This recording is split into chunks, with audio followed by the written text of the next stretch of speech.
All right, that's just snug, just what I want. Good enough.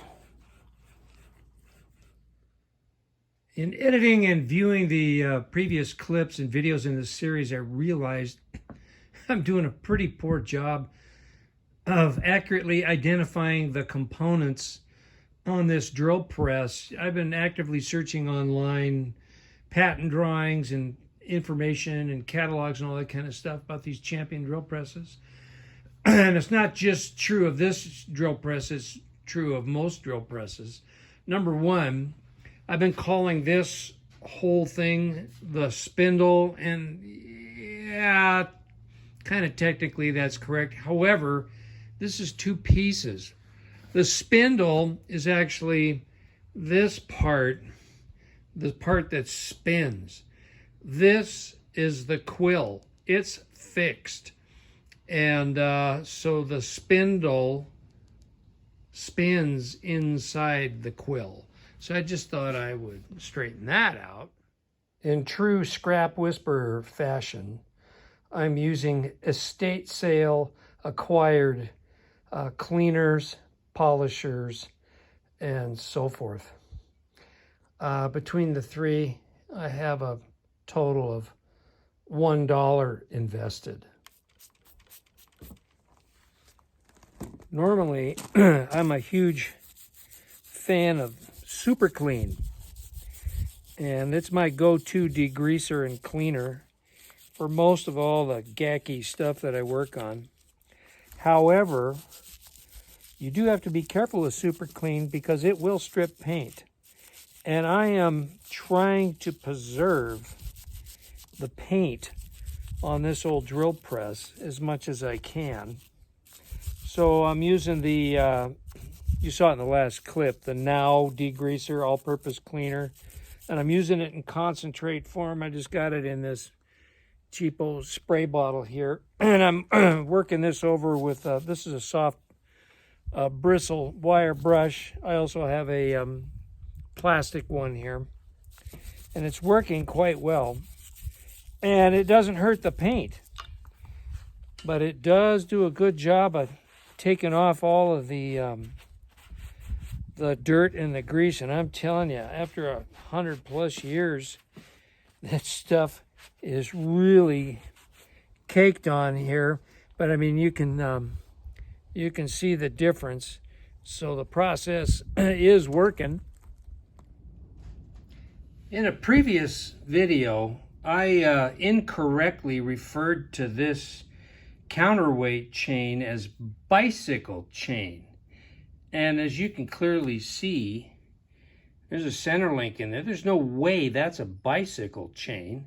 It'd never work on a bicycle. How is the sprocket going to engage that? This, in fact, is what's known as leaf chain. And it's a very common chain, and it's been around a long, long time. Most of you are probably familiar with seeing leaf chain in forklift applications. You'll see these on the forklift mast, which is what raises and lowers the mechanism. That's leaf chain.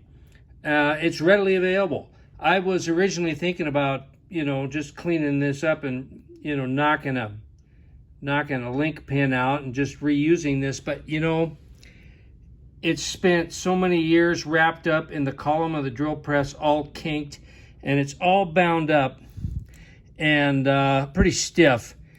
And Robert Glenn, you remember him, I featured him in a previous video of his Camelback drill press running. He sent me an email suggesting that this came under some kind of a rapid shock load, which is quite possible. But at any rate, since it's so cheap and readily available, I'm going to replace it. Put brand new leaf chain in there and call it good. Although technically I've completed disassembly of this drill press, I will be overlapping the reassembly with some additional disassembly. Because there's components like this main pulley shaft and stuff like that I'm still going to take apart and clean up. that kind of thing. Overall, the thing is ready to start going back together. You know, I'll be cleaning and oiling and all of that and reassembling, but there are some satellite components like this that I have to still take apart. As you can see, I want to pull this pulley off this shaft, but there's some burrs on here. So I'm going to start working that with some emery paper and cleaning the burrs off before I try and drive this shaft off of here. You get the idea. I've got a square-headed set screw hiding up here. Oh yeah.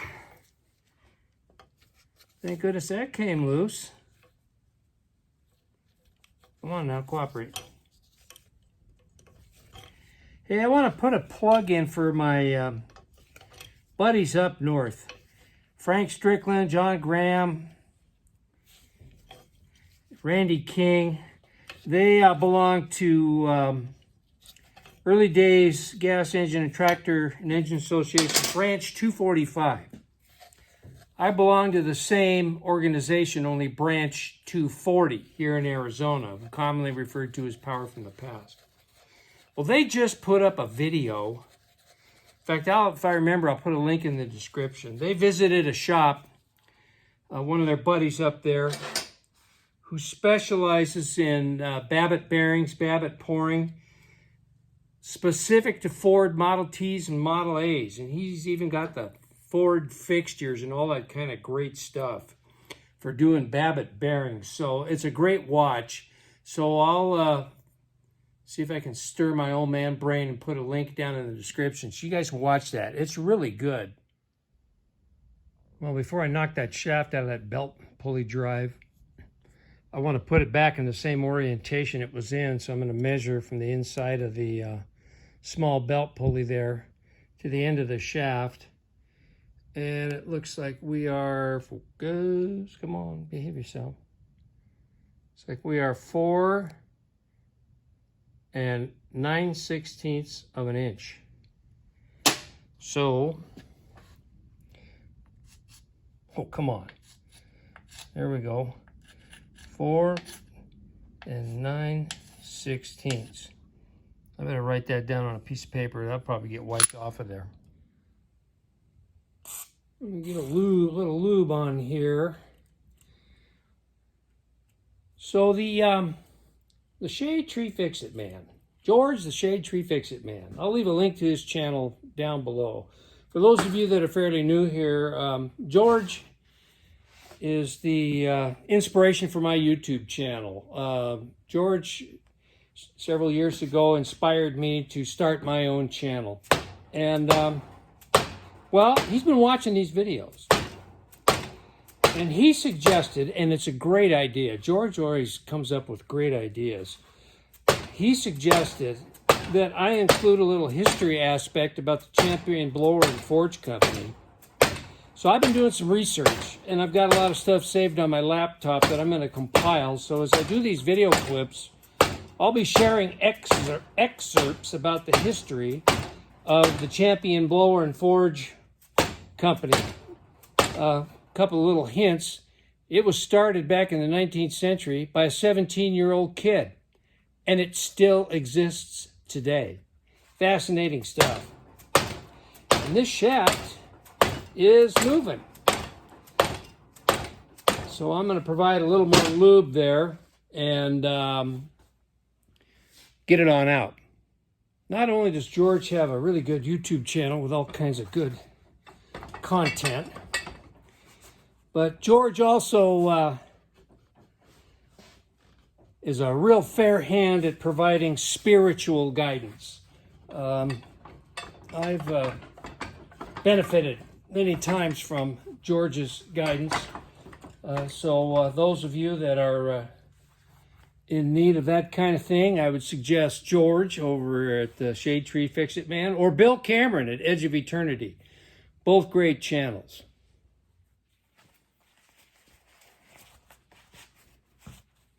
Well, not too bad. Definitely needs to be cleans quite a bit.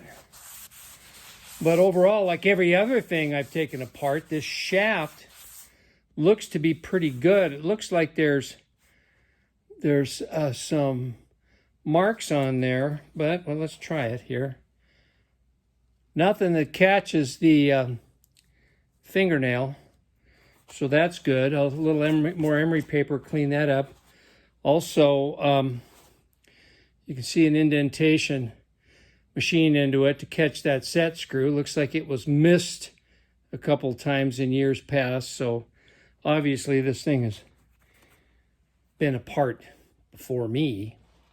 I'm failing miserably trying to hide my face in these video clips. I mentioned earlier I'm undergoing a skin treatment. It's for solar keratosis, which is a precancerous condition.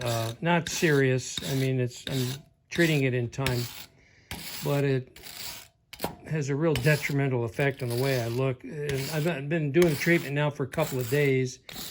I haven't got the full-blown visual effect yet. I can start to see some changes in my skin tone, though.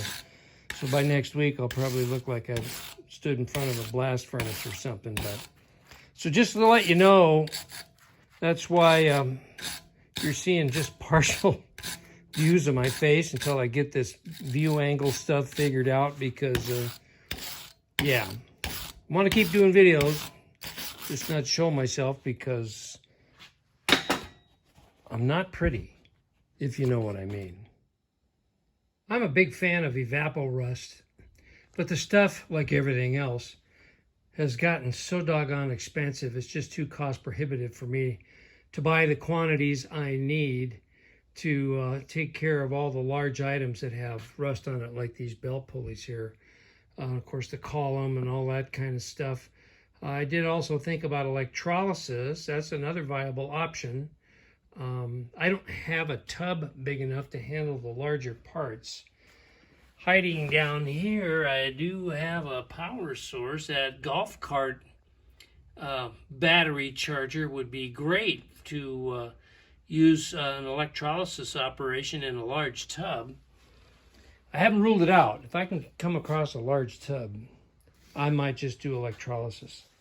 Well, hey, look at these gorgeous bevel gears. They cleaned up really nice. Took some emery paper to the shaft here. This is where the Babbitt bearing caps reside. So they turned out really good. There is a little bit of grooving here, but I'm not too worried about that, because there's a lot of shim stock yet on those bearing caps, and this just provides area for oil to go for a Babbitt bearing. So yeah, another part cleaned up. A little more cleaning to do here, but overall I'm really happy with the way this turned out. So I think with that, I'm going to end this video here. It's getting kind of long, and so I can't remember if this is part 9 or part 10. I got to go back and look. But anyway, thanks for watching, everybody. I hope you're enjoying this series. Hope you stick around all the way through. It's going to be quite a few videos over some period of time, but yeah, that's just the way it goes with restoring old iron. So new subscribers, welcome. Old subscribers, thanks for sticking around. Thanks for watching, everybody. We'll see you soon on the next part of this Camelback drill press restoration series. Bye now.